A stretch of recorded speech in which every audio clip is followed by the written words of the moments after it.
Bueno, señores, agradecemos enormemente a don Carlos Pérez del Valle, catedrático. Bueno, pues yo lo tengo aquí. No, por favor, que me haces mayor.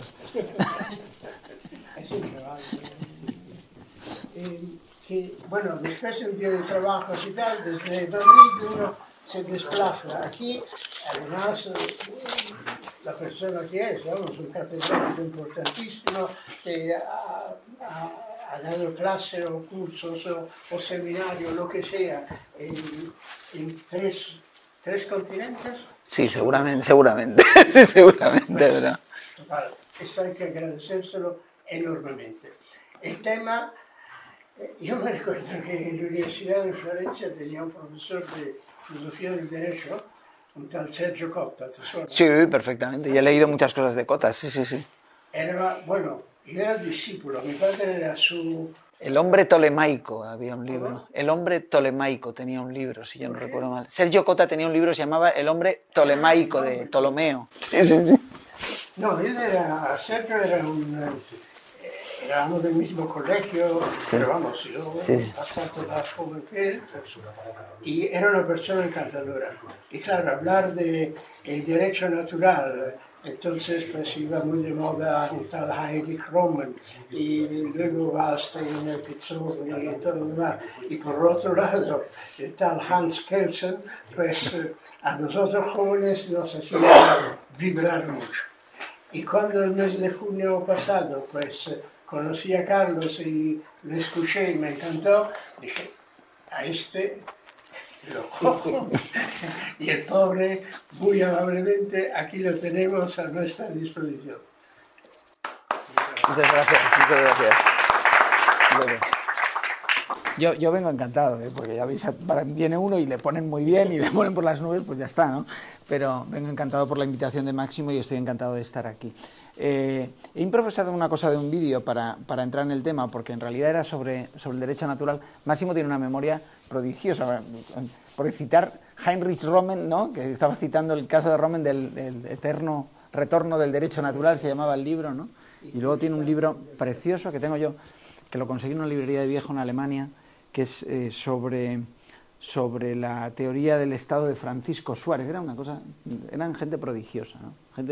Yo estaba de becario haciendo mi tesis doctoral, o poco después de la tesis doctoral, me acuerdo que venía a verme una persona cada 15 días, venía de una ciudad próxima y tal, y era un señor mayor, debía ser de la edad de mi padre, y una vez llegué tarde y le dije,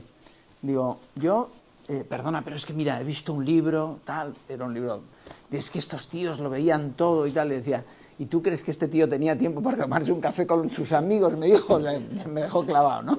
Efectivamente no tenía tiempo para tomarse un café con sus amigos, por eso escribían esos tuches, ¿no? Esos libros, ¿no? Bueno, el tema de derecho natural. Yo he cogido una película que seguramente os sonará bastante, Vencedores o Vencidos, ¿no? Porque es una película excepcional, ¿no? Brutal, además donde sale la parte de la sentencia. Hemos pillado ahora la parte de la sentencia, y ya salen las fotografías de abajo de Maximilian Schell, ¿no? Que está muy joven, y arriba está Spencer Tracy, de quien no sé si habéis oído alguna anécdota, pero un hombre curioso, ¿no? Por una vida un poco complicada, una conciencia torturada. El otro día leía una anécdota que no había leído nunca, que ya en sus últimos meses de vida y tal, acudió a ver a un sacerdote, él era católico, era un sacerdote amigo suyo, y le dijo, bueno, con estos líos del posconcilio y tal, y indirectamente quería decir que se quería confesar, y se vuelve y le dice, bueno, pero ahora como la gente piensa que no se peca y que no se confiesa, dice, yo no sé, ¿usted todavía se acuerda cómo se hace? Le dice al sacerdote, ¿usted todavía se acuerda cómo se confiesa aún? Le dice al cura, ¿no? Lo cual quiere decir que lo tenía. Bueno, vamos a oír algo, y a partir de aquí yo creo que me servirá un poco para introducir el tema.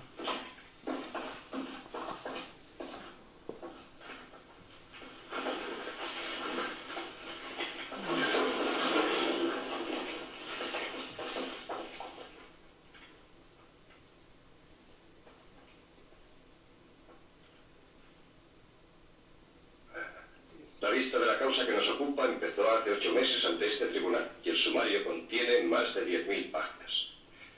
Las alegaciones expuestas por los letrados han concluido.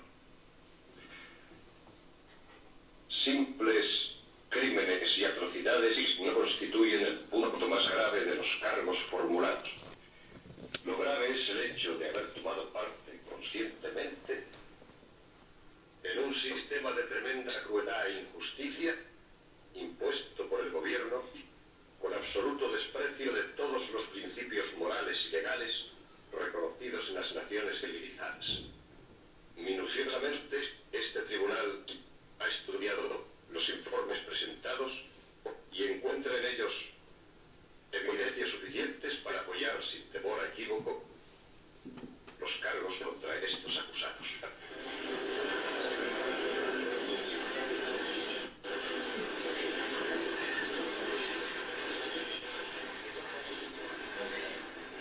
El señor Rolfe. Bueno, yo veo con esto lo de las naciones civilizadas, era lo que me interesaba, ¿no? Esa parte inicial de la sentencia donde dice, donde se han vulnerado todos los principios morales de todas las naciones civilizadas, ¿no? Y la cuestión es de dónde sale eso. Entre los penalistas, que somos un poco una secta, pero bueno, en fin, hay hubo una discusión interesante en los juicios de Nuremberg. Los juicios de Nuremberg, esto es un juicio ficticio, pero que se parece a los juicios ya nacionales, porque son jueces solo americanos. Los primeros juicios de Nuremberg, el gran juicio de Nuremberg contra los encausados más importantes eran había 4 jueces, ¿no? Igual que en los de Tokio, eso fue una cosa ya más compleja, la preparó MacArthur, eran 11 jueces, aquí había 4 jueces, uno era ruso, tal. Y luego se celebran juicios en las zonas, ¿no? En la zona británica, en la zona francesa, en la zona rusa y en la zona norteamericana. Este es un juicio de la zona norteamericana y por eso los jueces son norteamericanos, el fiscal es un militar norteamericano, eso sí, los defensores podían ser, como eran en este caso, alemanes, ¿no? Pero se hacía de acuerdo con las normas del Estatuto de Nuremberg en todas partes, esto hasta que se aprueba la Constitución alemana, en la cual ya los juicios los celebran jueces alemanes. Bueno, una de las discusiones es que estos señores se les estaba juzgando por hechos que cuando los cometieron no estaban descritos como delitos. Esto es una cosa que está muy de moda, a la inversa, ¿no? Con el tema del sí es sí, todo esto y tal, dice, que si la ley favorable, bueno, pues aquí era lo contrario, ¿no? Es decir, ¿cómo puedo aplicar retroactivamente una ley desfavorable? Es decir, una ley nueva la aplico condenando con una pena por un delito que habían cometido antes, pero que no era delito cuando lo habían cometido, que no estaba descrito como delito. Esto fue origen de una discusión importante, donde además no había una gran mediatización política. Por ejemplo, uno de los que defendía que no se les podía juzgar por esos delitos era nada menos que Jiménez de Asúa, que había sido en la República Española el ponente de la Constitución, que informó sobre los artículos precisamente más antirreligiosos de la Constitución de la República, o sea que y sin embargo él decía no se les puede juzgar, no era sospechoso de ser proclive a los nazis, ni mucho menos, ¿no? Y hubo una discusión interesante, pero la discusión, ¿dónde se encontraba? O cómo se resolvía a los que decían que sí. Bueno, con los argumentos que él ha utilizado, es decir, hay unos principios de las naciones civilizadas, decía, que han infringido.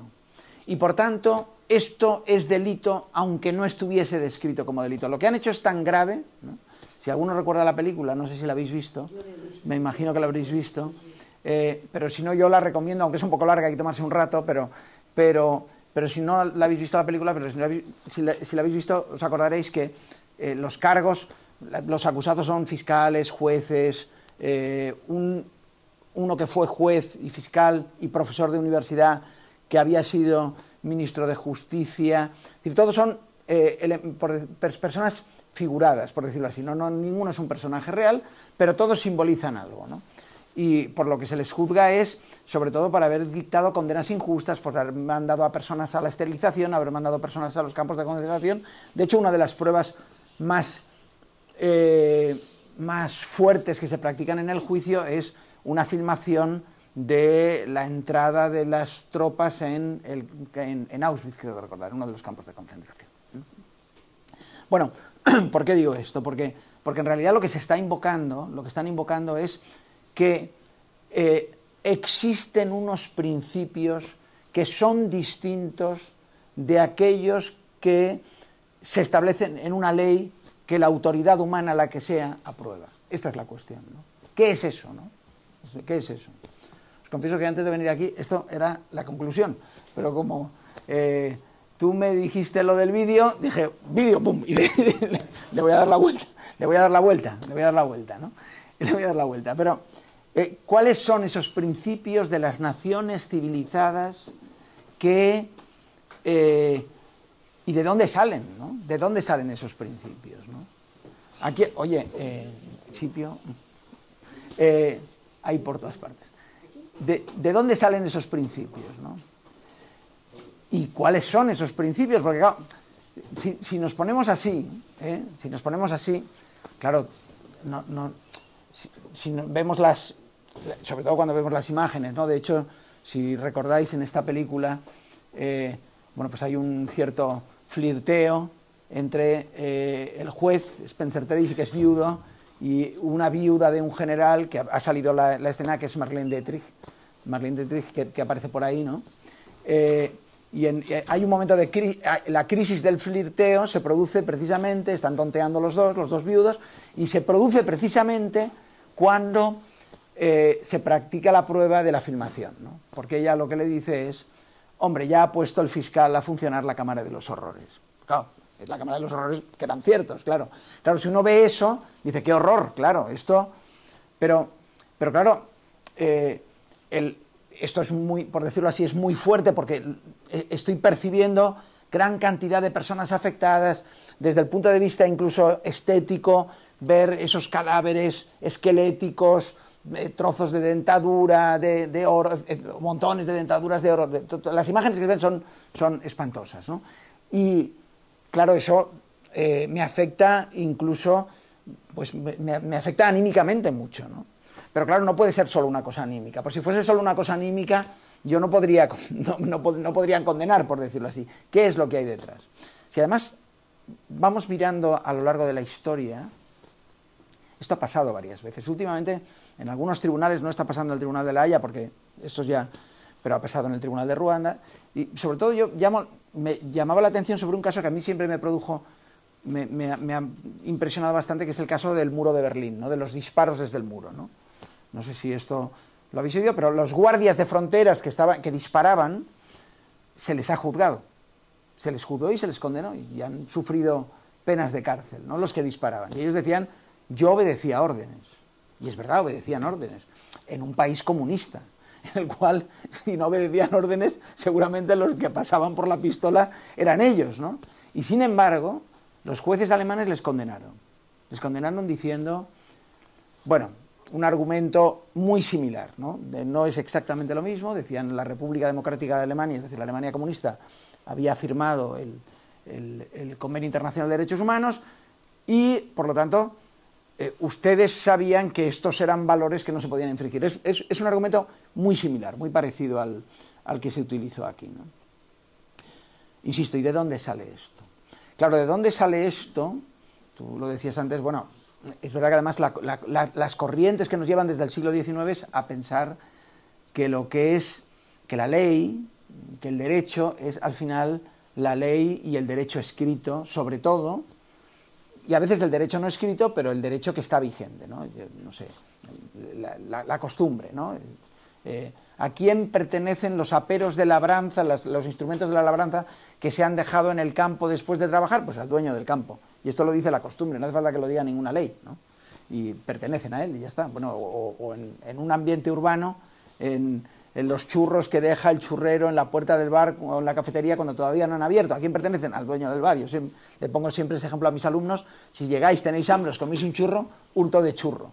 Porque el churro pertenecía, no es un churro abandonado, el churro que está en las cajas no es un churro abandonado, ¿eh? Hurto de churro. Bueno, pues el tema es, la pregunta es, ¿de dónde sale esto? ¿De dónde sale esto, no? Bueno, ¿y de dónde sale esto? Hay muchas explicaciones, ¿eh? Pero hay una explicación originaria en la que yo querría insistir, ¿no? Y es la explicación que prácticamente se reproduce en la doctrina tradicional, la que defiende Romen, por ejemplo, ¿no? Que es la la teoría de la ley natural y del derecho natural clásico.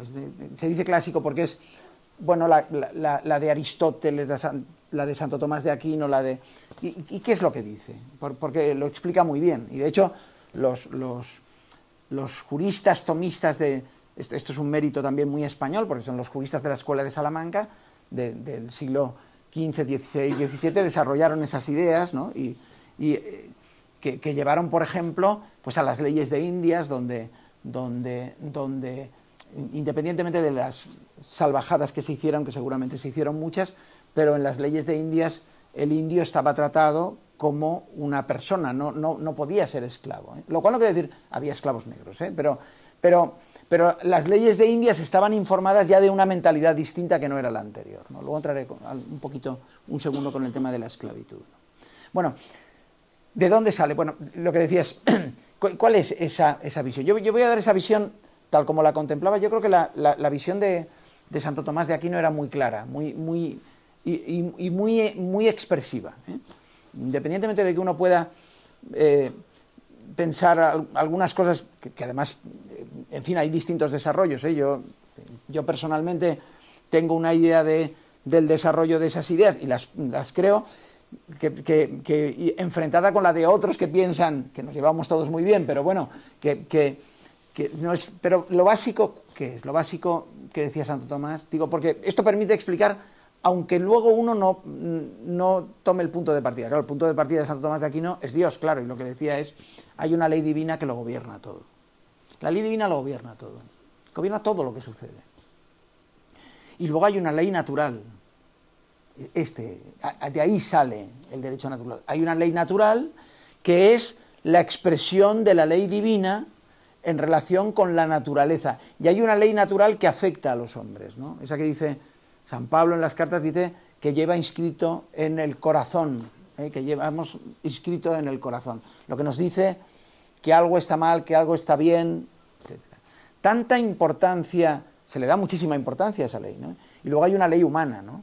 Una ley humana, en esa ley humana hay una parte de esa ley humana, una parte es la ley natural humana, es decir, la que depende de nuestra naturaleza, y luego hay leyes humanas que las propias autoridades, lo dice Santo Tomás, el príncipe de la comunidad perfecta, quien gobierna una comunidad política, dicta leyes.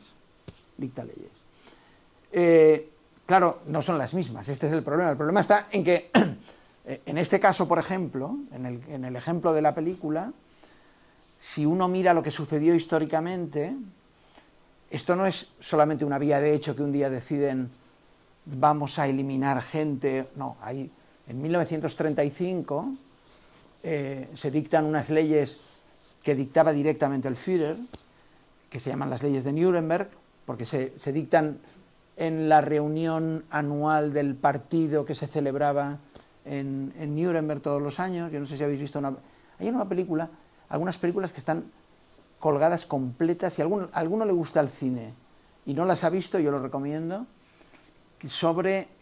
dirigidas por una mujer, por Leni Riefenstahl, que se decía que si fue amante de Hitler, no lo sé, pero era una excelente cineasta, y que las dos películas más potentes de ella son documentales, ¿eh? Es Olimpia, que es las Olimpiadas del 36, creo recordar, las de Berlín, que es espectacular, y otra que se llama El poder de la voluntad o La fuerza de la voluntad o algo así, que está rodada en uno de los congresos de Nuremberg, ¿no?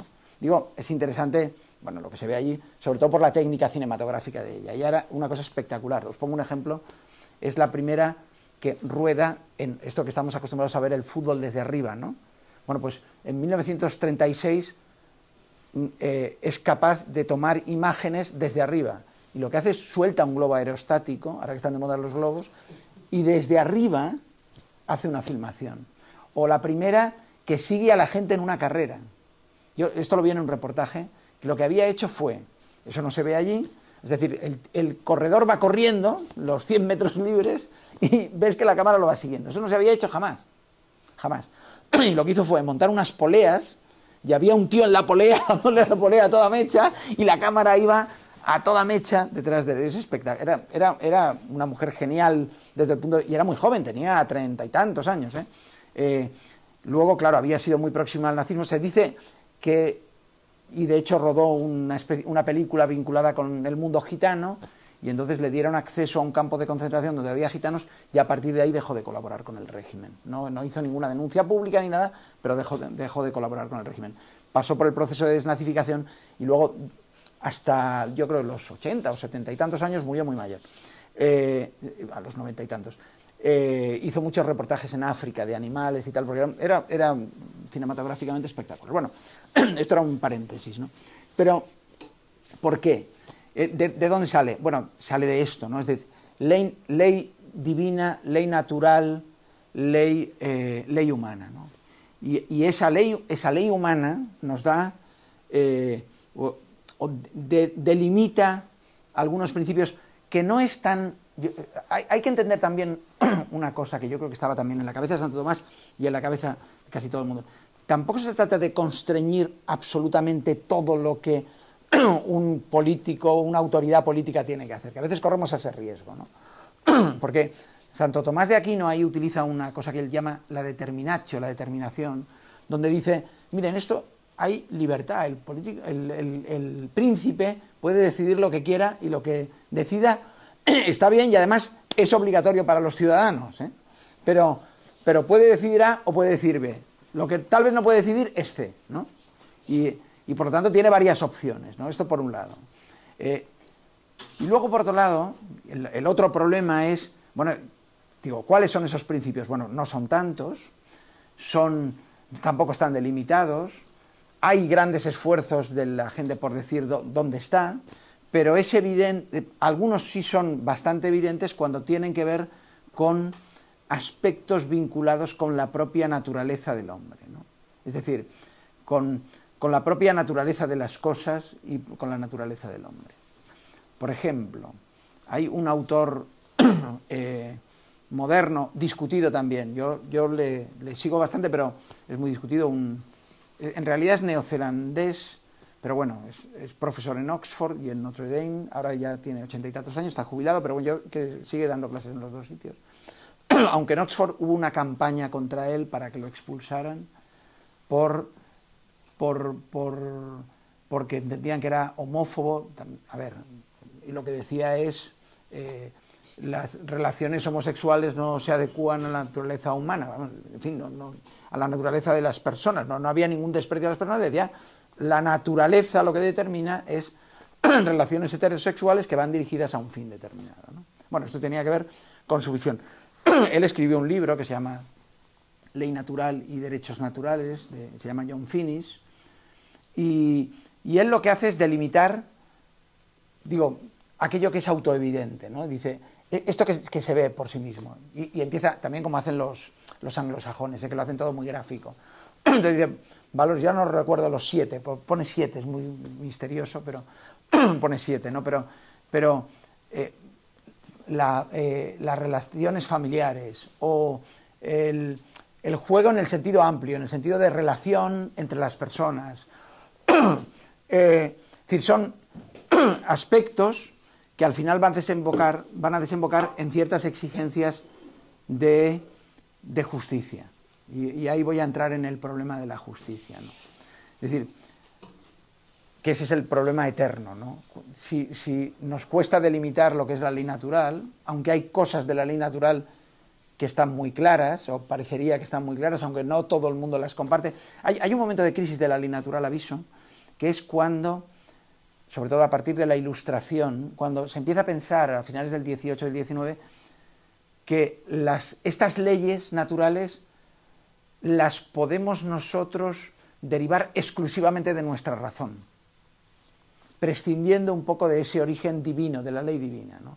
Y eso hace que, bueno, al final todo se transforma en relativo, ¿no? Yo no sé, filósofos que sonarán como Kant o como Hegel, hablan de derecho natural, pero claro, hablan de un derecho natural muy descafeinado en el sentido de que al final no toman opción por lo concreto, ¿no? Al final uno lee a Kant, ¿no? A mí Kant es un autor que aunque no comparto absolutamente nada con él, perdón, pero me divierte muchísimo. Y al final es todo la buena voluntad, ¿no? Es decir, es el primado de la buena voluntad, ¿no? Pero no entran en el contenido, es decir, claro, si uno hace algo pero lo hace con buena intención, pues no pasa nada, ¿no? Bueno, el origen está ahí, ¿eh? Y eso en el fondo es porque yo derivo que la buena voluntad lo derivo de la razón, exclusivamente de la razón. No hay objetividad, no. En la comprensión de lo que es la ley natural hay cosas objetivas, ¿no? Hay cosas objetivas, lo que decía antes de Finis respecto del tema de la sexualidad, ¿no? Hay determinadas cosas que son objetivas. Insisto, no tantas, ¿eh? Tampoco es una especie, la ley natural es una especie de jaula en la cual no nos podemos mover, ¿eh? Sino que son unos principios básicos de los que derivan, por ejemplo, y en lo que afecta a la historicidad, que esto es muy importante, ¿no? Porque es la misma ley natural la de ahora que la de existía en la época de los romanos, ¿no? O sea, si uno lee las cartas de San Pablo, ¿no? Por ejemplo, o el mismo Jesucristo nunca dice abolir la esclavitud, no lo dice. Yo no sé si alguna vez, a mí algún amigo alguna vez me lo ha dicho, pero hombre, no dicen nada. Y San Pablo no dice amos, liberad a vuestros esclavos, dice amos, tratad a los esclavos como hijos, no me acuerdo cómo lo dice, pero con amor o con cariño, exactamente, como hermanos, tal, y a los otros les dice tratar a vuestros amos con sumisión, es decir, no. ¿Qué pasa con la esclavitud, ¿no? Esa es la típica cosa que a veces es chocante, ¿no? Bueno, lo que sí pasa es que, claro, la ley natural existe, esto tiene una explicación, la ley natural existe y nosotros hacemos un esfuerzo por conocerla y evidentemente el ser humano ha ido evolucionando en el conocimiento, a veces ahora da la impresión de que evolucionamos hacia atrás, pero parecería que hemos ido, esto parece que está claro, incluso, fijaos, yo el otro día leía no tiene mucho que ver con esto, pero sí tiene que ver, sobre que evolucionamos, ¿no? Y leía a un teólogo de estos de los años 70, 60, incluso un poco antes, Henri de Lubac, y en unas páginas espectaculares explicaba por qué, decía, Jesucristo nació en un momento determinado de la historia. ¿Por qué? Bueno, ¿por qué no se produjo? A ver, hay gente que se ve que lo ha dicho, yo no lo había leído, yo no soy teólogo ni sé de esto, pero me llamó mucho la atención como lo explicaba. Decía, ¿por qué no se produjo la redención al principio y nos hubiéramos ahorrado tantos problemas, ¿no? ¿Por qué? ¿No? Y entonces él explica muy bien cómo durante toda la época del Antiguo Testamento el hombre se iba formando y se iba preparando para el momento de la... Bueno, pues eso ha seguido pasando. Y entonces, ¿qué es lo que sucede? Entonces explica bien. Hay un momento en el que la esclavitud es algo que por decirlo así, el primer principio es una derivación de la ley natural, la abolición de la esclavitud, ¿no? Es una derivación de la ley natural. El primer principio es que todos los hombres son en su dignidad iguales, ¿no? Entonces, ¿cómo derivo yo que todos los hombres son en su dignidad iguales? No lo derivo igual en el año 2023 que en el año 500 a.C. Esta es la diferencia. Y entonces, somos capaces de ir alcanzando determinados límites. Un ejemplo muy reciente, discutido todavía, pero muy reciente, es el tema de la pena de muerte, ¿no? Es decir, quiere decir que cada vez que aplicaron la pena de muerte hace 70 años eran unos salvajes que estaban infringiendo la ley natural y se estaban condenando. No. ¿Me entendéis lo que quiero decir o no? Quiere decir que hemos llegado por la propia evolución del ser humano a la convicción de que la pena de muerte, insisto, por lo menos como cosa ordinaria, como una pena ordinaria, no es admisible, ¿no? Bueno, porque hemos ido descubriendo que esto es una derivación de la propia dignidad de la persona y de la relación entre personas que tienen dignidad, ¿no? Esta es la historicidad de la ley natural, no es decir, no es lo que sucedía hace 2000 años sigue sucediendo exactamente ahora. No, el principio es inmutable, es siempre el mismo. Cómo llegamos a las conclusiones de ese principio es distinto según el momento histórico en el que hemos ido estando. Porque el ser humano ha avanzado, ha pensado, en fin, imaginad lo que ha supuesto en esto, por ejemplo, pues yo qué sé, la filosofía griega, ¿no? Uno piensa, pero es que había gente que desconocía, pues todo el mundo desconocía la filosofía griega hasta, bueno, en el mundo, salvo en el mundo griego y en el mundo romano después, pero luego se produce un paréntesis y prácticamente hasta el siglo XIII, XIV, se desconoce, hasta Santo Tomás, se desconoce la filosofía griega. ¿Qué sería del mundo sin eso? Pues nada, pues vamos, seríamos un desastre, ¿no? Seguramente, ¿no? Hay grandes elementos que han producido que nosotros, incluso por elementos, fijaos, la filosofía griega es pagana, ¿no? Y ha ayudado al hombre del mundo occidental, de cultura cristiana, a descubrir cómo es posible avanzar en la ley natural. Bueno, porque también esos elementos nos han ido sirviendo. Y os decía que hay una derivación, o os decía lo del racionalismo, ¿no? que es prácticamente lo que hoy impera. Yo diría que es lo que hoy impera. Cuando hay un tema, por ejemplo, con los derechos, ¿no? Ahora que estamos con todas estas leyes, la ley del trans, la ley la del sí es sí no, porque esto, pero es otra cosa, pero la ley trans o la ley de los animales, esta de protección de los animales, tal. Bueno, aquí hay una cierta, yo diría, un exceso de creatividad, me parece a mí, ¿no? Hay un exceso de creatividad, ¿no? De intentar descubrir que hay una especie de nuevos derechos que surgen de repente y que tendrían que ser connaturales, ¿no? Es decir, el derecho de los animales o el derecho a elegir el sexo, bueno, es que eso no forma parte de la naturaleza del hombre. Es más, yo diría, está en contra de algunas de estas visiones, no digo todas, pero algunas de estas visiones pueden ir en contra incluso de la naturaleza del hombre, porque pueden, no hay que olvidar que las leyes humanas y la ley positiva humana tiene una función, yo creo que esto es una cosa que se olvida muchas veces, se está olvidado, ¿no? De orientación a la virtud. Es decir, el príncipe de la comunidad política, diría Santo Tomás, el gobernante, debe de facilitarnos que no debe forzarnos a que vivamos virtuosamente. La ley debe de ser más amplia. Esto hay que tener en cuenta, la ley tiene que ser más amplia, pero tiene que hacer fácil la vida virtuosa. No puede hacernos difícil vivir virtuosamente. Este es uno de los problemas. Y eso es una exigencia de la ley natural, ¿no? Es decir, de la ley natural de una persona que por su propia dignidad es libre, ¿no? En sus decisiones. Puede decidir hacer muchas cosas, pero el problema no está solo en el daño a otro, en el que causa daño a otro. Esto es, por ejemplo, la discusión sobre la pornografía, ¿no? A mí me parece que es un elemento esencial, ¿no? El tema de la pornografía me parece que es... hay algo en el tema de la prostitución, ¿eh? Yo siempre digo que ahora resulta que todo el tema de la prostitución, que hay que prohibirla, que no sé cuántos... Yo soy de esa opinión. El problema es que yo era de esa opinión hace 25 o 30 años. Y cuando lo decía en algún foro, yo era el carca.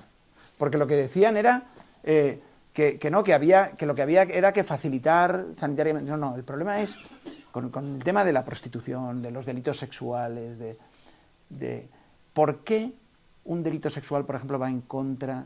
O sea, lo característico de algunos delitos sexuales es que se actúa contra el consentimiento de la víctima. ¿Por qué? Sencillamente por el consentimiento. Fijaos cómo esto ya implica una cierta desorientación. Sencillamente por el tema del consentimiento. Yo pienso que no. El consentimiento es importantísimo, pero es la forma que delimita que yo deshumanizo. Es decir, el delincuente sexual deshumaniza a la víctima cuando mantiene relaciones sexuales con ella forzando su voluntad o contra su voluntad. El problema es que deshumaniza, que trata a una persona con dignidad de una forma indigna. Esto es lo que está en el centro del problema. Cuando yo traslado el problema al consentimiento, por poner un ejemplo, estoy diciendo una verdad, pero es una media verdad.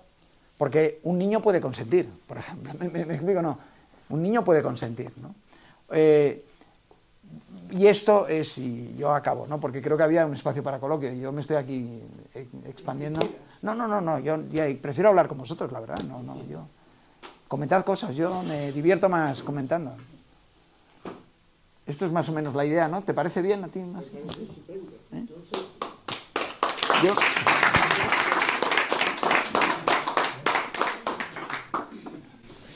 Hay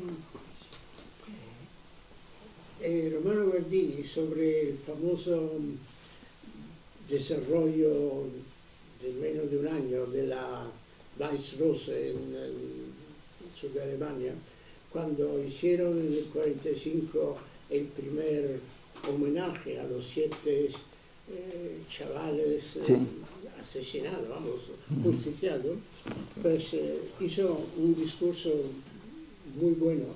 Y luego en el 58, me parece, sí, 58, cuando se inauguró el monumento en la Universidad de Múnich a la Rosa Blanca, pues fue invitado siempre Romano Guardini a dar el discurso. Y él en este discurso focaliza muchísimo sobre el tema de la responsabilidad del individuo de cara a una sociedad que se está volviendo contra la naturaleza. Y era el clásico, la situación desde el 33. Y dice una cosa que a mí dice, ojo, porque es cierto que una dictadura utiliza todo un sistema de redes, de leyes y tal, para comérsela y instaurar su ley. Pero es porque también el individuo tiene ganas de ser organizado desde fuera y renuncia así a su libertad y en sí mismo está creando la situación ideal para una dictadura. Quiere decir, en sustancia, en sí mismo, deja actuar la conciencia, apaga la luz de la ley natural en sí misma. ¿Es posible esto? Sí. De hecho, vuelvo a Santo Tomás. Es que estaba preparando esto y me encontré con una cuestión de Santo Tomás que no había leído en mi vida. Claro, yo no soy filósofo. Estaba diciendo, digo, es que lo trata todo. ¿Es legítimo, es pecado ocultar el vicio oculto de una cosa que estoy vendiendo? Lo trata todo Santo Tomás, ¿no? Bueno, pues en este tema hay una cosa que muy interesante, que es el tema de la conciencia errada. Me parece muy interesante Santo Tomás. Él dice, la conciencia, o sea, errada obliga, dice, obliga. Lo que pasa es que yo he de formar bien mi conciencia, por eso a eso iba. Es decir, si yo he formado bien mi conciencia y estoy adoptando una decisión, aunque ésta sea equivocada, estoy obligado a seguirla. Hay un ejemplo ahí, el de Tomás Moro, me parece espectacular, ¿no? Porque sobre todo como era jurista, Tomás Moro, claro, había sido abogado, juez, luego político y tal, pero yo no sé si habéis leído alguna vez, yo os sugiero que leáis alguna biografía de él. Hay dos buenísimas, ¿no? Y son divertidas, además, bueno, un personaje divertido, ¿no? Hay una de Vázquez de Prada, que está muy bien, y hay una de Peter Berglar, que además le dieron un premio del Vaticano, no sé qué, que también está muy bien. Y las cartas, y están editadas las cartas, es que además es una persona de una relación entrañable, y además que ha sido político, al estilo inglés, eso se ve que tenía tradición, ha, entre comillas, insultado, es decir, ha criticado fuertemente a los adversarios políticos en el Parlamento, o sea, era un político, o sea, no era una persona, por decirlo así, blandita, no era un blandito, era un tipo duro, ¿eh? Y cuando, si recordáis, cuando a él le dicen, cuando le ejecutan, o antes de ejecutarlo, cuando está en la torre, él manda unas cartas a su hija. Él tenía muchísima confianza con su hija mayor, con Margaret, que se casó con su primer biógrafo, con William Roper, y le escriben en las cartas cuál es su sentimiento, cuál es su situación, critica con muchísima ironía a algunos de los que van a visitarle y los pone a caldo, con bastante gracia, a veces con una cierta ironía ácida incluso. Pues yo digo, era un tipo normal, vamos. Y él lo que dice, lo que mantuvo siempre es, yo estoy obligado en conciencia a no firmar lo que me decís que firme. Porque a no firmar. Es que el instrumento que utilizó Enrique VIII contra Tomás Moro fue hacer una declaración y él designaba qué personas tenían que suscribir esa declaración.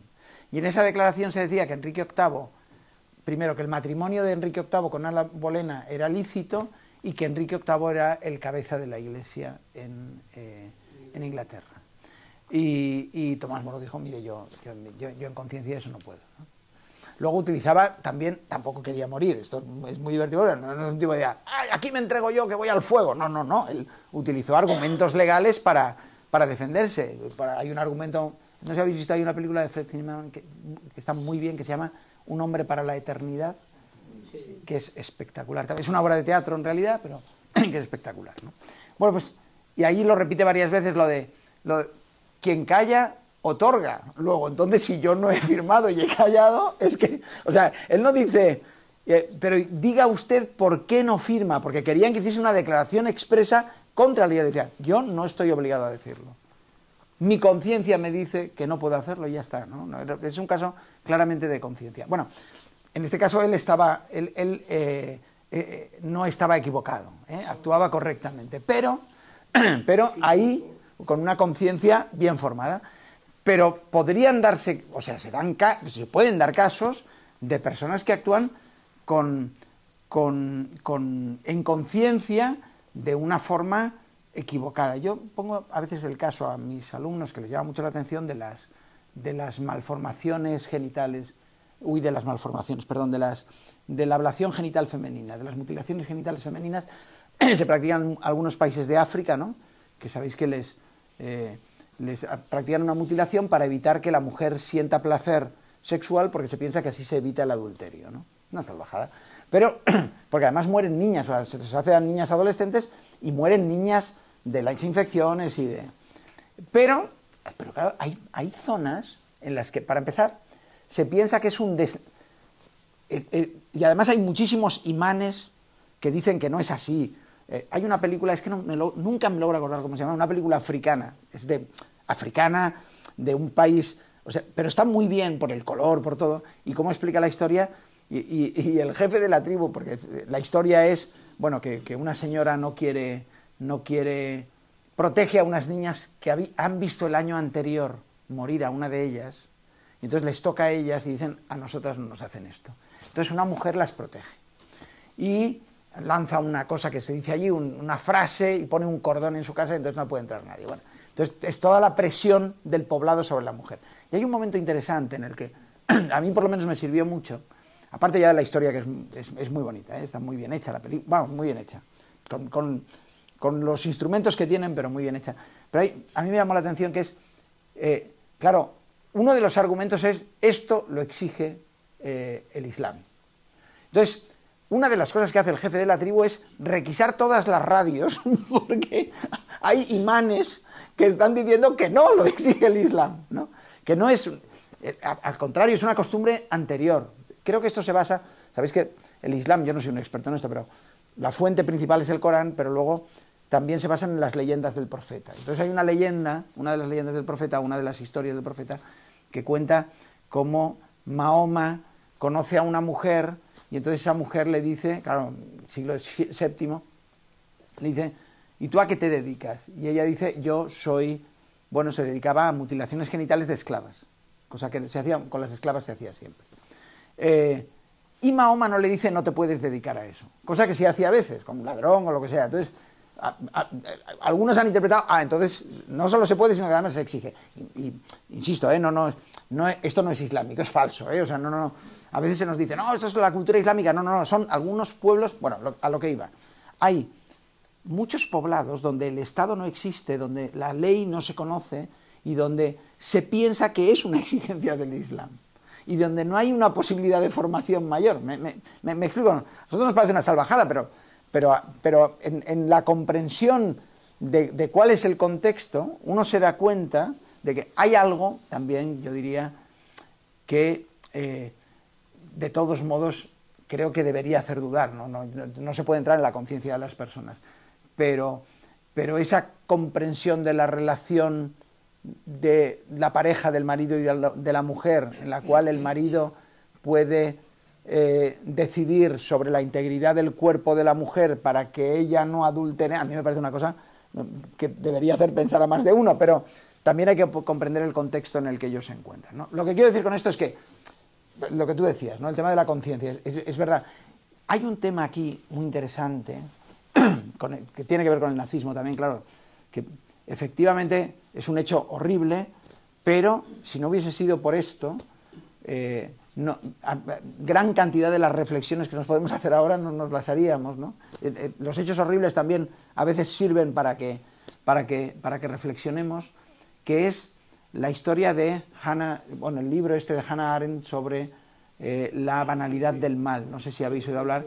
Hannah Arendt es una judía, profesora, a quien el mundo sionista prácticamente desde ese momento la rechazó, que acudió al juicio de Eichmann. Eichmann era un jefazo de campos de concentración, se dedicaba al transporte, quiero recordar, se refugió en Argentina, el Mossad, que está en todas partes, lo encontró, lo sacó de Argentina a la fuerza, lo llevaron a Israel, lo juzgaron, lo ejecutaron y luego quemaron sus restos y los tiraron al mar, ¿no?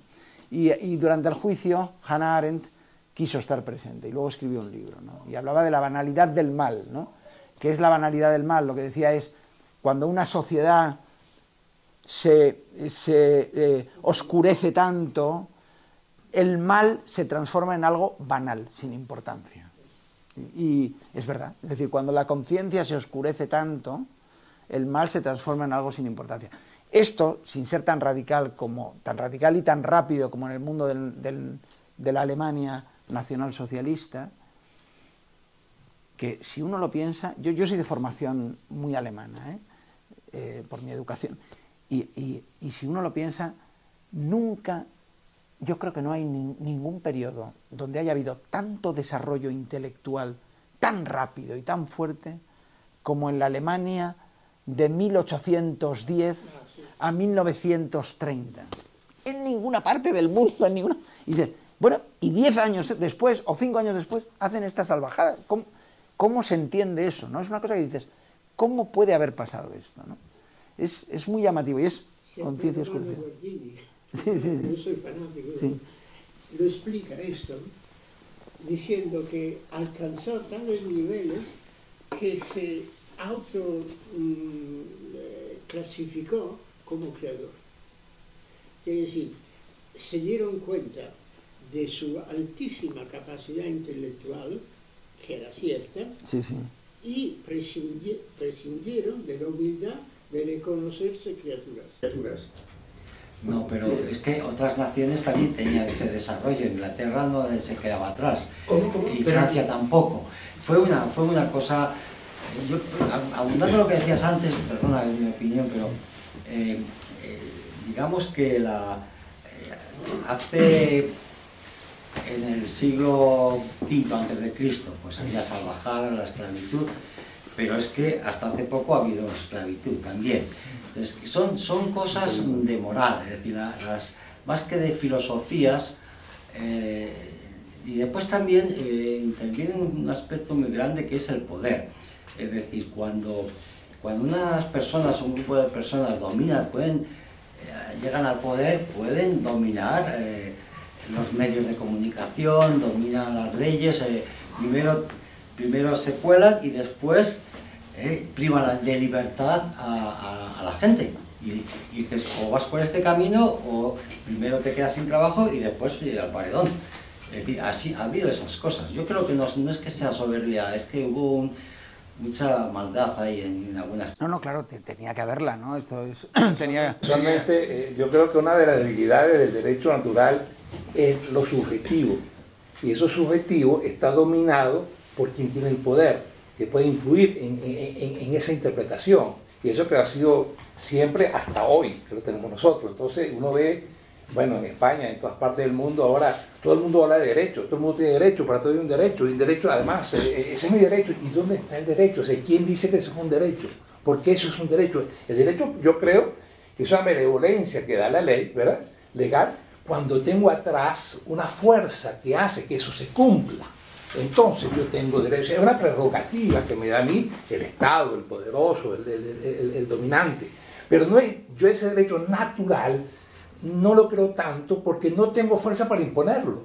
Yo tengo derecho natural, digamos, a la propiedad privada, que es mía. Si no tengo quien me cuide o yo no la defiendo, no, ese derecho es banal, es una creencia ilusoria. Entonces, eso está usando mucho los políticos ahora como para darle pomposidad a su criterio, ¿no?, bajo su interpretación, y todo es un derecho. Fíjense que ahora, últimamente, nosotros hablamos puro derecho y de los deberes se nos olvidaron. Nadie habla de deberes, y si es político menos, ¿no?, porque entonces no votan por él. Entonces, yo tengo un conflicto con eso, porque el derecho natural para mí es una herramienta política, ¿no?, para el poder, porque en fin de cuentas, todo en este mundo está sometido al poder, a la persecución del poder. Entonces, si en el poder le sumamos ahora la modernidad de la propaganda, que fue, creo que lo hizo Hitler, que lo hizo bastante bien, bueno, ese poder es infinito, es difícil, logra convencernos de lo que no creemos. Lo que pasa es que ahí el derecho natural lo que sería es el límite.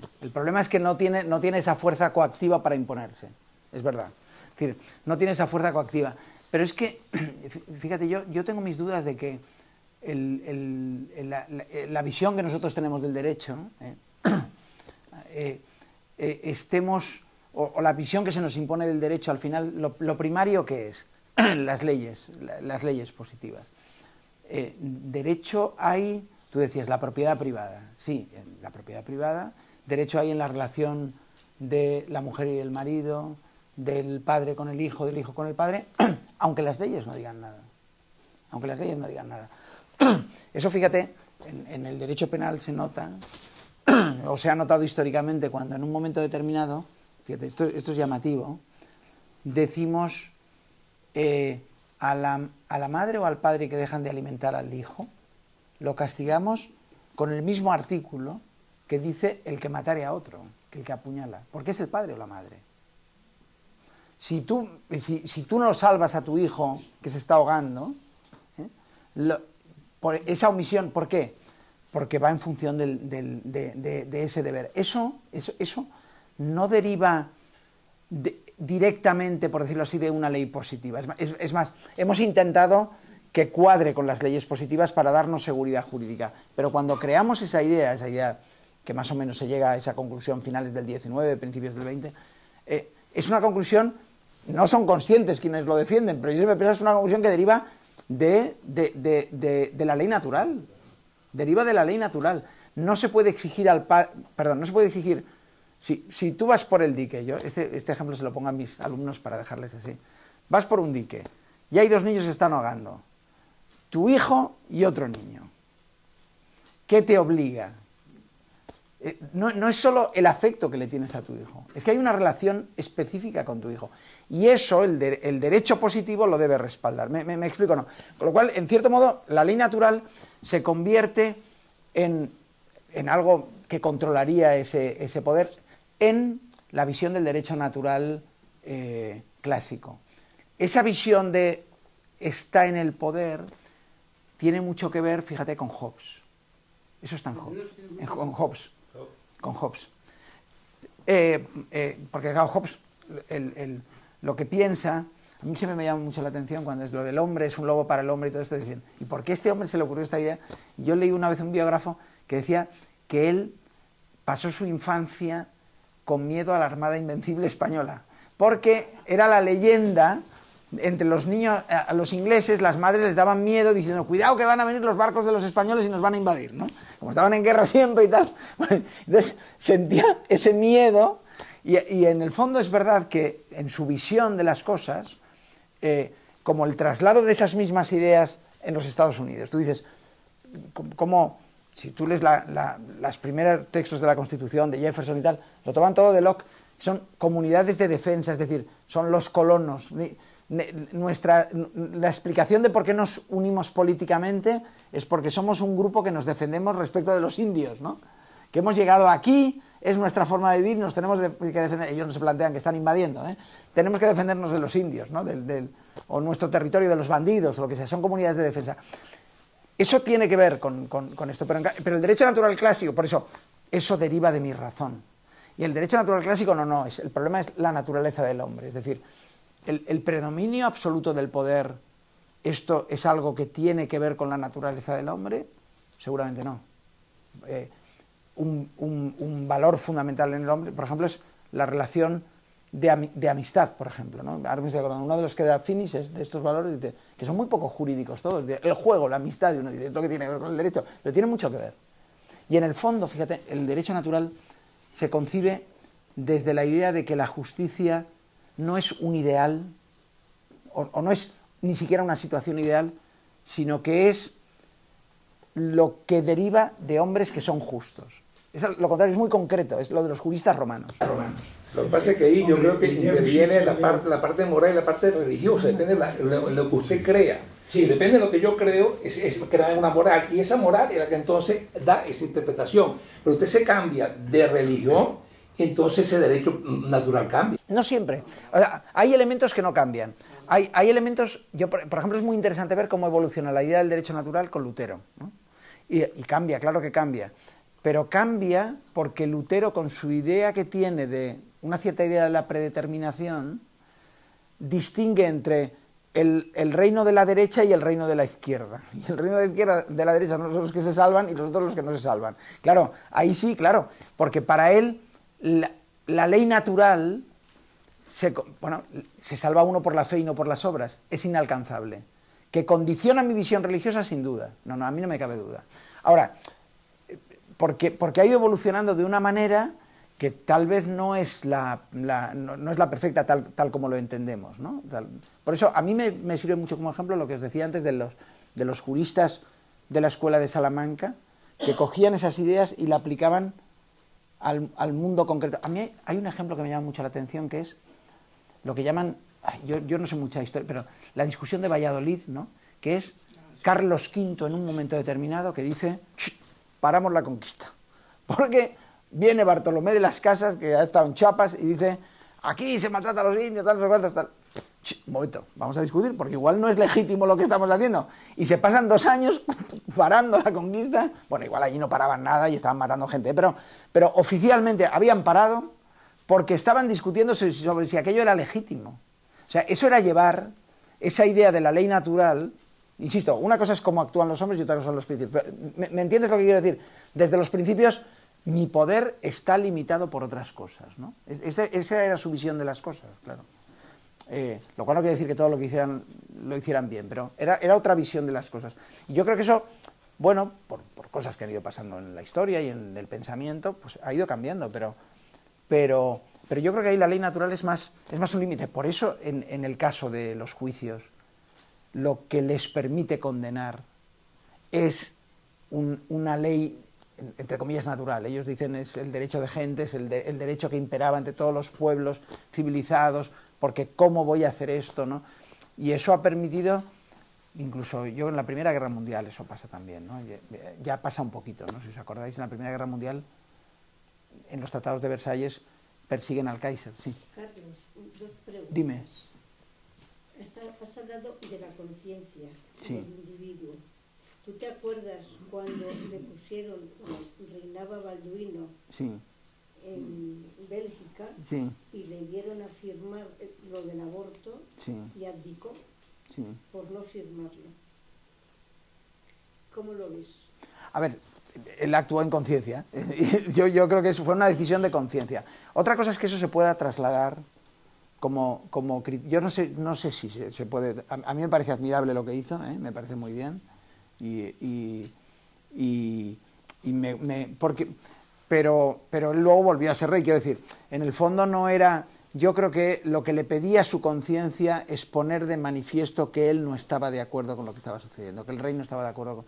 Y la única forma que se le ocurrió, sin romper el sistema y además moralmente sin cooperar al mal, era esta, ¿no? El tema de la cooperación normal es un tema también muy interesante. Y otra cosa, Sí. ahora ¿tú crees que sería factible, como está el mundo, que hubiese, hablando del juicio de Nuremberg, Sí. que pudiéramos juzgar a todos los, iba a decir una palabra, que gobiernan, empezando por Putin, que se está arrasando y está matando, y luego nuestros propios gobernantes, ¿les podríamos llevar a juicio y condenarles? Bueno, a ver, yo creo que sí, eso sí, mira, yo no sé, en el caso de Putin, por ejemplo, esto se discute mucho, sobre si lo de Putin es una guerra de agresión, si al final de esto se le va a poder juzgar. Esto es un problema y también lo era allí, en aquel caso se hizo, pero es verdad que a los del otro bando no se les juzgó. Y, o sea, estos son, al final son instrumentos humanos muy, muy deficientes, ¿no? Si tú miras, mira, fíjate los y con la astucia, porque el mismo poder que había aquí lo tenían en los juicios de Tokio, y ahí, como era MacArthur el que lo dirigió, que era muy astuto, lo que hizo, digo, os decía antes, 11 jueces. ¿Para qué? Para que se pelearan entre ellos y al final el que mandaba era él. Aquí es según la astucia, el poder y la astucia, ¿no? Pero, ¿qué pasará? A ver, yo creo que a veces depende de ciertos elementos que uno no puede controlar y en el análisis de lo que históricamente pase, a saber, por ejemplo, me dices lo de Putin, ¿no? Pues al final si hay un acuerdo, pues habrá que pasar por el acuerdo porque prevalece cierta paz. Y luego, segundo tema, yo no sé los ucranianos lo que hacen, pero es un tema que yo me pregunto, si los ucranianos cometen, porque esto es una guerra, claro, también crímenes de guerra, ¿también les juzgaremos? ¿Me explico o no? Ese es otro problema. No, sí, pero... En el caso de Ucrania, Rusia ha entrado ahí y ha hecho, creo que ha metido la pata, pero también había unos motivos, que había una guerra civil ahí en que la población rusa estaba perseguida.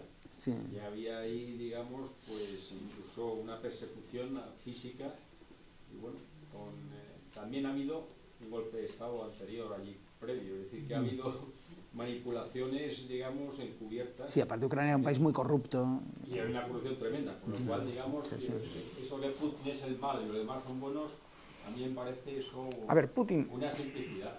Putin, claro, un tipo que ha sido agente de la KGB en Alemania, en la República Democrática de Alemania, a mí, eso ya me lo pone a caldo. Decía que la KGB, igual de criminales son... Ya. No, por eso te decía... El poder, a veces en el poder, oye, razón de Estado, ahí no son unos los buenos y otros los malos, ni los americanos son los buenos ni los rusos los malos. Digamos, es la conciencia individual de cada uno. Pero por eso te decía que si hay un acuerdo de paz, pues al final pasas por lo que sucede en el acuerdo de paz. Yo siempre pongo una pequeña anécdota. La Primera Guerra Mundial. Acaban acuerdos de Versalles con los alemanes y con lo que quedó de Austria-Hungría, que fue Austria, que se la cargaron, la destruyeron, ¿no? Que hay quien dice que esto es una... Fue la razón de la Segunda Guerra Mundial, en parte fue ese Tratado de Versalles que en parte estaban en contra de ciertas venganzas, ¿no? En parte. Pero fíjate, me llama la atención lo de los turcos. Porque en ese tratado se decía, el Kaiser ha cometido un delito, no sé cómo se llamaba, y lo vamos a perseguir, y el Kaiser se refugia en Holanda, y el rey de Holanda, como es su primo, no lo entrega, pero estuvo refugiado en Holanda sin poder salir de allí. De hecho, hubo negociaciones del Partido Nacional Socialista con el Kaiser, a ver si él quería ahí favorecerles y tal, y él se puso de perfil. Pero cuando van a firmar el tratado con los turcos, les presentan un primer proyecto. Yo ya no sé si es uno es el de Sèvres y el otro el de Lausanne, no sé cuál es el que se aprueba y cuál es el que rechazan. Y la primera versión les dicen, crímenes de guerra los tenéis que juzgar. Y los turcos dicen, ni hablar. No juzgamos. Les ponen otro tratado donde no se juzgan los crímenes de guerra. Donde además tenían el problema del genocidio armenio, que dicen que más de 500.000 armenios muertos. O sea, ¿por qué? Muy sencillo. En 1918, 19, la nueva Unión Soviética haciendo frontera con Turquía. Es decir, los intereses estratégicos a veces... Por eso digo, los juicios de la historia, o sea, esto nos sirve de ejemplo, pero no son ni los únicos malos, pero en fin, es verdad que nos ofrecen, tú ponías antes el caso de la Rosa Blanca, nos ofrecen muchos ejemplos de malos y muchos ejemplos de buenos también, ¿no? Y, perdona, ibas a decir algo. Yo quería hacer una pregunta sobre la base de la charla que empezó es la ley natural, ¿es estática o evoluciona? Porque si es estática, tenemos que nuestros principios darlos a lo largo de todos los siglos de la civilización. Pero si evoluciona, entonces tenemos que admitir todos los cambios que se han producido en nuestras civilizaciones. Y ahí es donde está el quid. Porque en los cambios pretendemos que sean sobre la ley natural y en cambio, en contraposición, salen los que dicen que es estática, que esa ley evolucionando no existe y existe la ley natural. ¿En dónde estamos? Eso es lo que yo os decía, el problema de la historicidad de la ley natural, ¿no? Lo que es inmutable en el derecho natural clásico son los primeros principios. El primer principio, el hace el bien y evita el mal, la regla de oro, la famosa regla de oro, ese es el ejemplo más inmutable, ¿no? Hace el bien y evita el mal, ¿no? Los primeros principios, os decía, por eso puse el ejemplo de la esclavitud. El primer principio es la dignidad de la persona. Es la dignidad de la persona humana en tanto persona, ¿no? Y en algún momento la esclavitud no constituía, o no, claro, tal como estaba la luz que había recibido la gente, ni siquiera...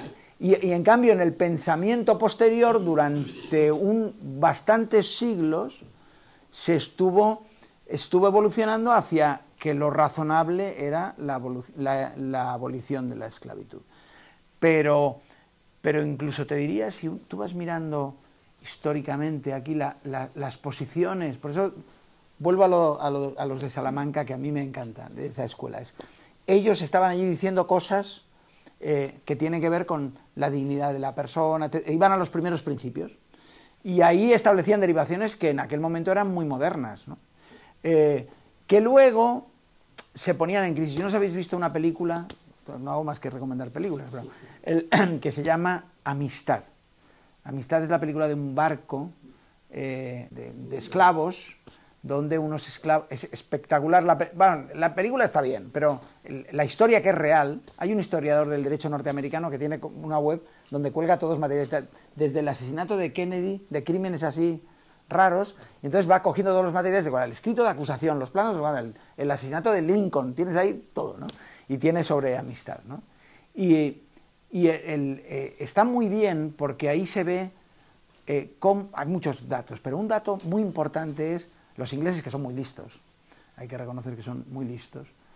Hay un momento en que dicen hay que controlar el tráfico, además tienen un movimiento abolicionista de la esclavitud muy fuerte. ¿Y qué hacen? Se constituyeron en policía internacional y ellos decidieron que la esclavitud no estaba prohibida, pero el tráfico de esclavos sí, y si pillaban un barco lo intervenían, con lo cual además intervenía el barco. Es curioso porque es que en el caso de la película, sí, hoy quizás no hubieran sido condenados a muerte los que en el proceso estaban. Bueno, esto fue un problema, esto a mí me lo contaba una de las personas que participó en el nuevo Tribunal Penal Internacional de La Haya. Esto se discutió antes del año 98. Y uno de los españoles que estuvo en las reuniones estas, que había cientos de personas allí reunidas, me decía que uno de los puntos de discusión era la pena de muerte. Porque los países musulmanes que participaban allí decían, pero hombre, hechos tan graves, ¿cómo no los vamos a castigar con la pena de muerte si hechos menos graves los castigo yo con pena de muerte en mis países, en mi propio país, ¿no? Y esto era una discusión, ¿no? Efectivamente, ahora de hecho, en el Tribunal Penal Internacional de La Haya hay hechos. Hoy no serían condenados a muerte. Serían condenados a pena perpetua, si queremos, pero nunca a muerte. Y entonces allí salieron. Aunque no hace demasiado, en Irak, los americanos constituyeron un tribunal nacional de Irak para juzgar a los altos mandos del régimen de Saddam Hussein y había pena de muerte. Entonces volvemos a lo siguiente. El derecho es evolutivo, está cambiando constantemente. El derecho natural. No, Lo que cambia Está cambiando. Admitimos el los cambios. derecho natural en sus primeros principios es inmutable. Una cosa es el derecho natural, en sus primeros principios es inmutable y sus derivaciones evolucionan. Y otra cosa es el derecho positivo, que el derecho positivo, Eso es otra cosa. ese no para, claro, no para de evolucionar. Eso es otra cosa. Pero pues depende exclusivamente de la voluntad de los hombres. En Hablamos cambio, del derecho natural. el derecho natural en sus principios es inmutable. Lo que pasa es que la pena de muerte es una derivación. Piensa que la interpretación, esto yo creo que lo hablamos cuando en verano, la interpretación tradicional del no matarás fue siempre en el mundo judío-cristiano: no matarás al inocente. ¿Ah? Al inocente. Y eso explica la legítima defensa, explica la pena de muerte y explica la guerra. No matarás al Bueno, inocente. ¿y quién sabe quién es inocente y quién no? Bueno, este es uno de los Aquí problemas. los únicos inocentes son los niños, y no todos. Hay niños, es que la infancia son crueles, los niños son La crueles. película aquella... Ay, sí, la película de Chicho Ibáñez Serrador. Sí. Ibáñez, sí. ¿Quién puede matar a un niño? Y caramba con los niños. Caramba con los niños. La película, yo salí enferma.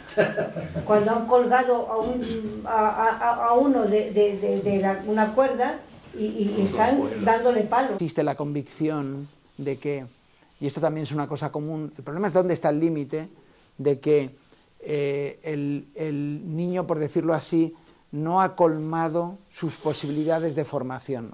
Es decir, el problema es cuál es el momento en el cual yo he colmado mis posibilidades de formación como para decidir de forma responsable, ¿no? Para que se me pueda atribuir responsabilidad a mis decisiones de vida. Responsabilidad de mis decisiones de vida. Según mi esposa, yo todavía no he llegado a esa edad.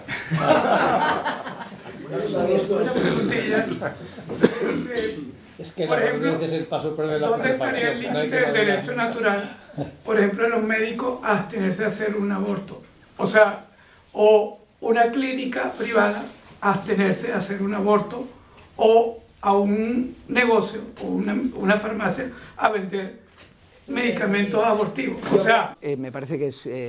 ahí se plantea el problema de la cooperación al mal. Yo no sé si os acordáis, hace muchísimos años hubo una discusión muy interesante entre algunos obispos alemanes y Juan Pablo II, donde cuando se aprobó la nueva ley del aborto de Alemania, que se parece un poco a la nuestra, o se parece bastante a la nuestra, solo que allí las cosas como son, a mí me parece igual de mal la ley, aquella que esta, pero allí por lo menos es seria, es decir, la ley se cumple, aquí, pero lo de la información que se discute ahora, no dar información, allí se garantiza que se da información, allí queda claro que se da información. Entonces, como eso se lo toman en serio, hubo una discusión sobre si alguno conocéis Alemania, sabréis que Alemania el régimen sanitario está como muy descentralizado y en parte depende de las iglesias, ¿no? Uno de los grandes motivos del problema, si leéis las noticias de la iglesia alemana, es el dinero que tiene la iglesia alemana, ¿no?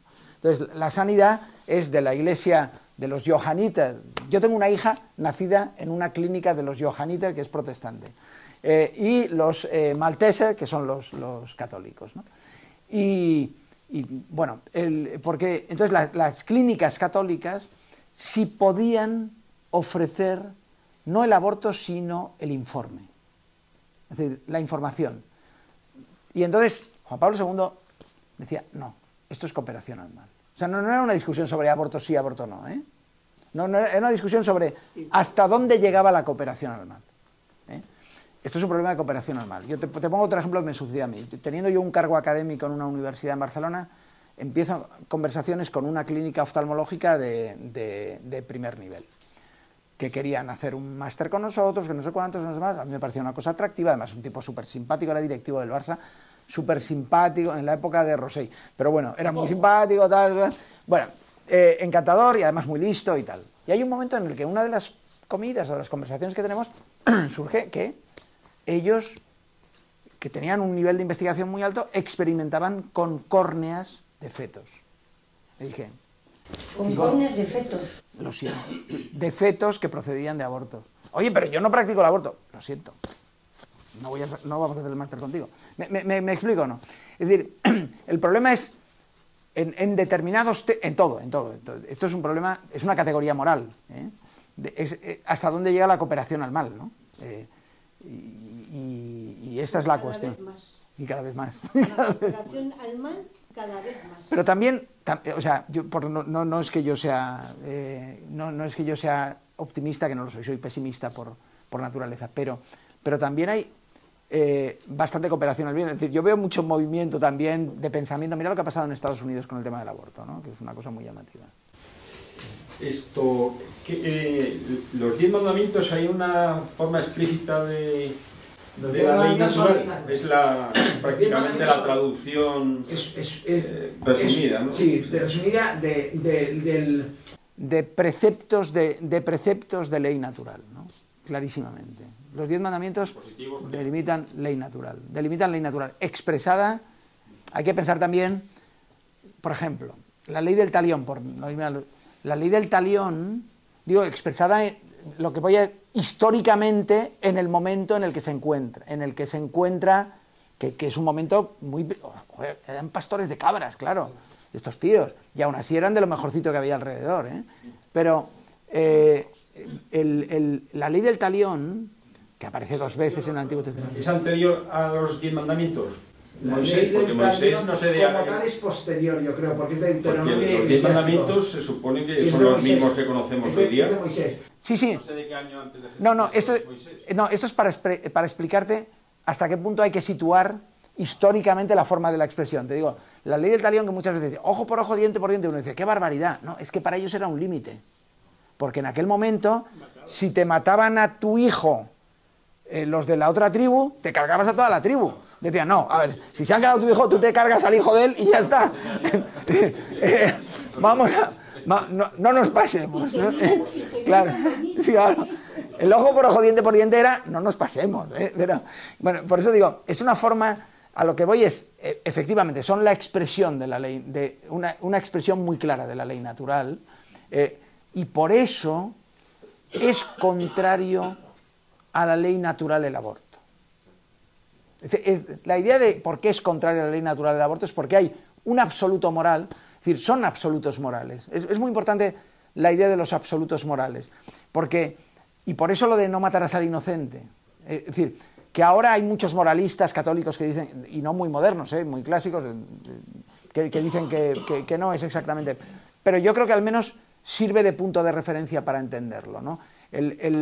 El mandato, es decir, esto es absoluto. Yo hace poco me pedían escribí una cosa sobre delitos sexuales y lo que explicaba es, hay algo en los delitos sexuales, perdonad que vaya a esto, pero hay algo en los delitos sexuales que lo hace muy especial, y es que, fíjate, yo puedo matar en legítima defensa, pero no puedo violar en legítima defensa. Son casos en los que prácticamente no hay excusa. Luego algo hay ahí que lo hace... O sea, yo eso se lo concedo al mundo feminista que le da tanta importancia. Algo hay ahí que tiene muchísima importancia. No exactamente qué es, pero algo hay ahí que tiene mucha importancia, ¿no? Entonces la eutanasia, ahí matan sin defensa ninguna. A lo de la eutanasia, si me preguntas mi opinión, yo me parece que... A ver, una cosa es, el principio está equivocado y la ejecución me parece que es fraudulenta. El principio está equivocado porque es una comprensión de la vida exclusivamente como un derecho. Que eso es una idea muy de Hobbes, es decir, el derecho y ya está, ¿no?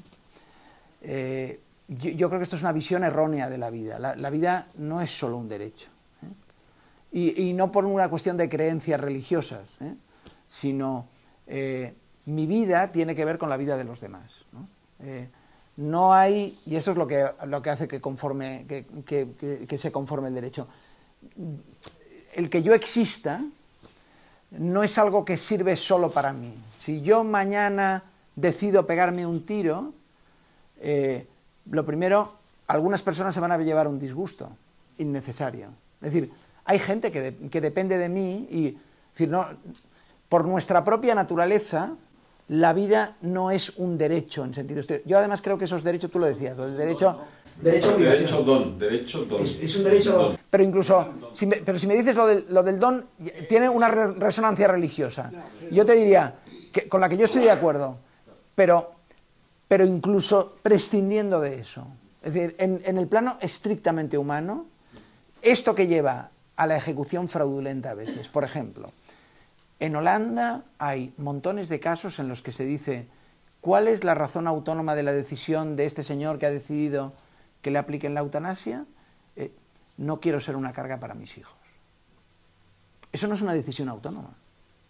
Eso no es una decisión autónoma. Es decir, es una decisión casi heroica de ese pobre hombre, pero está mal. Es decir... Pero me permito un paréntesis ahí. No sabe lo que los hijos quieren o no quieren. No sé, a lo mejor a los hijos les parece muy bien, pero... se lo quitan del medio, y además se heredan. Pero... ¿Tú has visto la película? Supongo que sí, porque la ha visto todo el mundo. ¿Qué bellos vivir? Sí. Cuando él dice... Como 50 veces, porque mi padre me la ponía todas las navidades y luego a mis hijos. Y yo la veo todas las navidades y un poco más. Pero sí. cuando el ángel le dice, tú tienes... dices que no tendría que haber nacido. Y tú no has nacido, imagínate todo lo que puede pasar. Sí. Porque tú no has nacido. Tu hermano se ahoga. Esa es la película. Esto es verdad, se convierte en un burdel. Esto es así. La gente no tiene casa. Y entonces es cuando él dice, quiero vivir, claro. Es verdad. Me permite el punto de vista del que él siente, ¿verdad? Está bien que ese dice, quiero morir porque no quiero ser un peso para mis hijos. Eso lo comprendo. Pero muchas veces uno llega a un estado en que ya realmente lo que está es sufriendo y va a vivir 6 meses, 8 meses, un año más. Yo creo que eso no es vivir. Yo si quiero y voy a pedir el día que llegue, si es que llego orando y llega eso, que es la eutanasia. Eso no es vivir, ¿no? Entonces mi sufrimiento va a ser para que mi hijo no sufra. Entonces para que tú no sufras, yo voy a estar sufriendo. No, 6, 7 meses. La medicina implica de que tú no sufras. No, pero hemos llegado a un nivel... Pero fíjate, no, es verdad lo que tú dices respecto del sufrimiento, pero también hay un elemento... Fíjate que a mí no me gusta mezclar la discusión con el tema de los cuidados paliativos necesariamente, pero cuando te pones en el extremo, me dices, el problema es el sufrimiento, y entonces, ¿por qué yo decidiría morir? Por no sufrir. Por tanto, si me evitan el sufrimiento, no decidiría quitarme la vida. Y ahí entra el elemento de los cuidados paliativos. ¿Me explico o no? Es decir, ahí entra el elemento, no como cosa abstracta. Y luego, perdóname, luego como médico lo que hay es otra cuestión, con la eutanasia, que efectivamente, si tú evitas el sufrimiento, probablemente la persona, si deja de sufrir, deja de querer morirse. Pero luego hay otra cuestión que yo creo que es un a más, que lo que ahora avalan los estados, o avala el derecho, avalan las leyes, no es que tú decidas morir, sino que tú tienes derecho a que a ti te maten. Esa es otra cuestión, amigo mío. O sea, lo que está es implicando al Estado, a la sociedad, a que a ti te maten, que tú vayas, oiga, yo quiero que usted me mate. Eso lo tengo planificado. Puedes decirle a tu suegra que te mate. ¿Tiene usted ahí un 6º piso? A mí eso lo tengo pensado. Eso lo tengo pensado. Unas pastillitas para dormir. Además es que va en contra... Que me la dejen ahí en la mesita de moto. En contra del juramento hipocrático que se hace. En contra del juramento. Sí, pero el juramento tiene su precio también. Y lo que es... vamos a ver, el tema es... realmente el derecho natural, o sea, las bases del derecho en lo percibido como valores intrínsecos a la persona, yo no sé si no cometemos un error en centrarlo realmente como tiene que ser en los filósofos, los pensadores, en la propia doctrina cristiana, católica o cristiana, porque quizá eso le da elementos a nuestros enemigos suficientes, o a los enemigos de ese concepto del derecho, para decir que es la razón, que es el hombre el que a expensas de su criterio y de la votación de aquello que le interesa, es el dueño y señor de la relación marcada por la ley, de las relaciones humanas. Entonces quiere decir que evidentemente es así, es decir que evidentemente en los 10 mandamientos y luego en el desarrollo y la interpretación de la antigua ley por Cristo, se depura, y luego pues evidentemente se depura la ley natural, queda clara. Pero también es muy anterior, o sea que es antropológica. El hombre en su esencia y en todas las culturas tiene esos valores, con sus matizaciones. Quiere decir que el no matarás es no matarás. Luego, espere, vamos a la casuística. Y hombre, yo si mato al tío de la tribu de al lado, eso no es matar, eso es... O yo si me cargo al menganito, si me mira mal con el ojo izquierdo, que lo tengo estipulado en las normas de mi tribu. O sea, es decir, establezco una casuística sobre el no matar. O sea, la familia es la familia. Podrá ser poliándrica, podrá ser poligámica, y los hijos son los hijos. O sea, los hijos yo los protejo y los educo. Igual los protejo y los educo en la tribu o en un entorno social diferente. Pero el valor de la familia, el valor de la vida, el valor de la propiedad, eso es independiente incluso hasta de la propia cultura grecorromana. O sea, es intrínseca al hombre. Yo creo que es importante no perder la visión antropológica, porque si no le echamos mucho incienso a nuestras argumentaciones y perdemos peso. De todos modos, hay una cosa, solo una cosita. No hay que olvidar tampoco que en la historia del pensamiento algunos de los pensadores que han influido, el caso de Santo Tomás de Aquino, por ejemplo, Santo Tomás de Aquino es un monstruo de la cabeza, o sea, no es un problema, o por ejemplo, esto te das cuenta cuando te miras la idea moderna de las relaciones de la persona, la sociología moderna, positivista, Luhmann, toda esta gente, dice, concepto de persona, y se van a San Agustín, Hugo de San Vicente, porque filosóficamente, ¿cómo entienden ellos las relaciones de las personas? Porque aquellos, dándole a la cabeza sobre cómo explicar la Trinidad, inventaban unas teorías que esos tíos utilizan para explicar las relaciones sociales. No hay que perder de vista tampoco que ciertos pensadores, no digo, hay gente, pero Santo Tomás de Aquino, San Agustín, algunos de estos pensadores son santos porque los hicieron santos y serían santos. Pero aparte en la historia del pensamiento significan pasos como lo han significado Kant o lo ha significado, es decir, son monstruos del pensamiento y dejarlo de lado, o sea, tenerlos en cuenta no es un privilegio del cristiano, por decirlo así. No, es algo que debería tener el patrimonio de la humanidad. Quiero decir, es que me parece,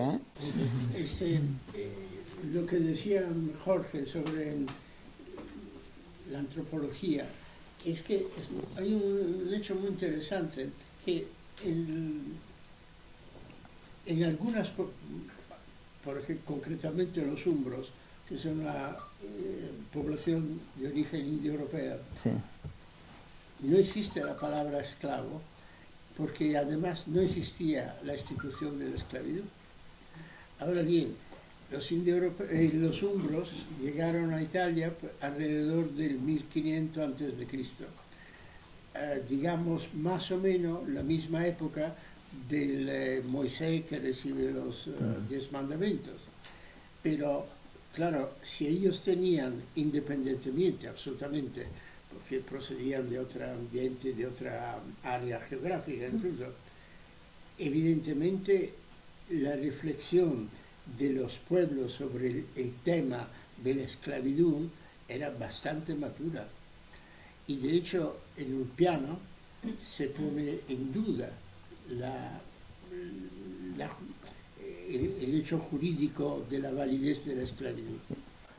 Sí, sí, además en esto hay un jurista, un romanista español, Dors, Álvaro Dors, que es un genio, que explica muy bien cómo no es sencillamente el esclavo una cosa, y esto lo recoge Javier Herbada, o sea, no, el esclavo no era en el derecho romano sencillamente una cosa, podía ser agente de negocios, el esclavo me podía representar en un negocio, eso no es una cosa, claro, los romanos, el esclavo romano no era el esclavo, no era un esclavo cualquiera, que era un esclavo distinguido, claro, era otra cosa, ¿no? Perdona, ibas a decir algo. Sí, mucho sobre ese tema, muy bien. Y que no haya una palabra indoeuropea que indique la situación de esclavos. Sí, muy significativo, muy significativo, sí. Era una cuestión, como ha salido a la luz Santo Tomás, sí. Me preguntaba, él hace una distinción de la justicia entre conmutativa y distributiva. Sí. Y entonces yo me preguntaba si esa distinción es aplicable a la ley natural. Eso está en Aristóteles ya, ¿no? Y yo creo que sí.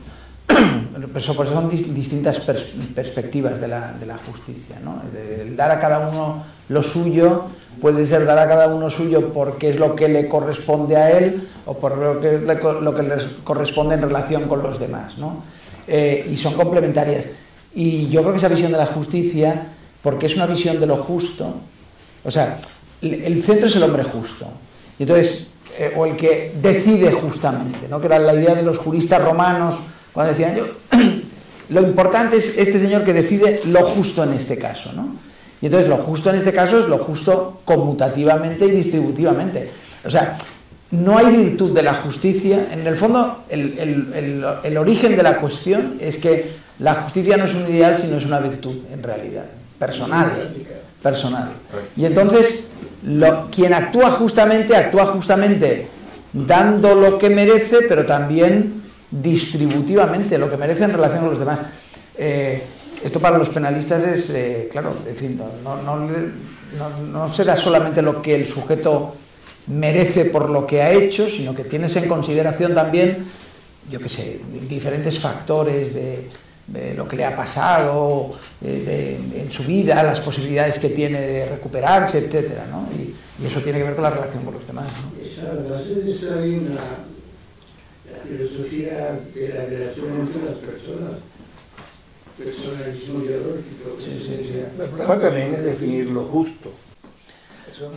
Es muy bueno, lo justo tiene que ver con la ley natural, es decir, cuando lo justo se decide en relación con la ley natural, respetando la ley natural, pero forma parte también de esto que decía antes de la determinación, de ese margen muy amplio que me dejan para decidir justamente en un caso. Por eso, que mi retención del impuesto de la renta o que sea del 20 o del 30%, puede ser justo o injusto, no lo sé, pero las dos cosas pueden ser justas. Y es una razón de oportunidad y por lo tanto quien defiende el 20 defiende algo justo y el otro también, ¿no? O sea, la determinación de lo justo tampoco es lo único, ¿no? Me parece, ¿eh? También es plural, ¿no? Hay una cierta pluralidad, ¿no? Don Carlos, ahora servimos un vino español. Muy bien, yo me tomaré un vino español con mucho gusto, no mucho porque voy conduciendo y además mañana a las 6 salgo para Barcelona. Pero...